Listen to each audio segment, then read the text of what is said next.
નમસ્કાર, આપ જોઈ રહ્યા છો નેશન પ્લસ ન્યૂઝ. હું છું આપની સાથે હેતલ ભગત.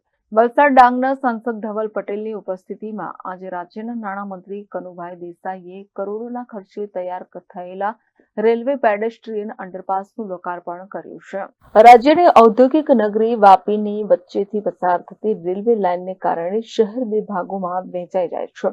વાપી ઈસ્ટ અને વેસ્ટમાં રહેતા વાપી વાસીઓને એક તરફથી બીજી તરફ જવા માટેનો જૂનો રેલવે પુલ તોડી પાડ્યો હોવાથી અત્યારે ફાટકથી શહેરમાં અવરજવર થાય છે.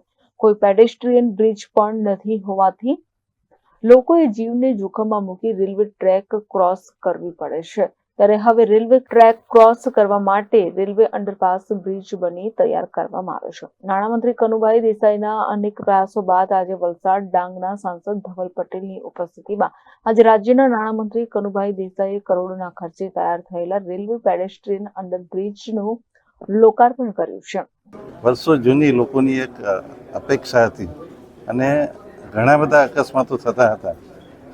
એ બધા દિવંગત આત્માઓને પણ હું શ્રદ્ધાંજલિ આપું છું અને સાથે સાથે આટલો સુંદર જે અંડરપાસ પેડેસ્ટ્રીયલ અંડરપાસ બન્યો છે એના માટે વાપી મહાનગરપાલિકાના કમિશનર શ્રી યોગેશ ચૌધરીજીને પણ હું ખાસ અભિનંદન આપીશ કે આમાં જેટલી ખૂટતી કડી હતી એ એમણે પોતાની રીતે વિધિન 10 કે 15 દિવસમાં કરીને પૂરી કરી. એટલે સમગ્ર પાલિકા તંત્ર, અમારા ચૂંટાયેલા સર્વે પ્રતિનિધિઓ અને સર્વે નાગરિકોને હું ખાસ અભિનંદન આપું છું. અને આ એક અમે બલીઠાનો બ્રિજ લોકાર્પણ કર્યો, હવે આ અંડરપાસ લોકાર્પણ કર્યો. હવે પછી આપણે 15 મે જે ડેટ આપેલી છે એ મુજબ આપણે બલીઠાનો અંડરપાસ જે વ્હીકલમાં સાથેનો છે ત્યાં કરીશું અને ત્યાર પછી આપણે જે ટાઈપ આ બ્રિજ શરૂ થવાથી લોકોએ જીવને જોખમમાં મૂકી રેલવે ટ્રેક ક્રોસ નહીં કરવી પડે.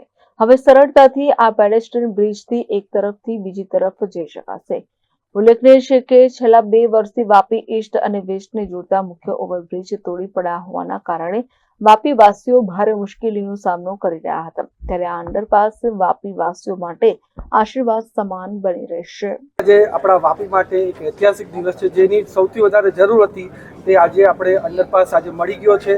આપણે ખાસ કરીને સૌથી મહત્વનું યોગદાન જેમાં એમનું રહ્યું છે એવા આપણા નાણામંત્રી કનુભાઈ દેસાઈ સાથે જ આપણે પૂર્વ સાંસદ ડૉક્ટર કે.સી. પટેલ, રેલવે તંત્ર અને પૂરે આપણું વાપી મહાનગરપાલિકાએ જે કામ કર્યું છે. ખાસ કરીને અમારા વલસાડ જિલ્લાના પ્રમુખ હેમંતભાઈ કંસારાની હાજરીમાં જ્યારે આજે અંડરપાસ થયો છે તો વાપીના હજારો નાગરિકોને આજે ફાયદો થવાનો છે. જેમ આપણે કનુભાઈએ વાત કરી કે આગળના દિવસોમાં વાપીના લોકોનું જીવન કઈ રીતે સરળ બનાવાય એના માટે અલગ અલગ યોજનાઓ અમારે અંડરપાસ હોય, બ્રિજ હોય કે બીજી જે પણ સુવિધા પૂરી પાડવાનો હોય એ અમે પૂરી પાડશું.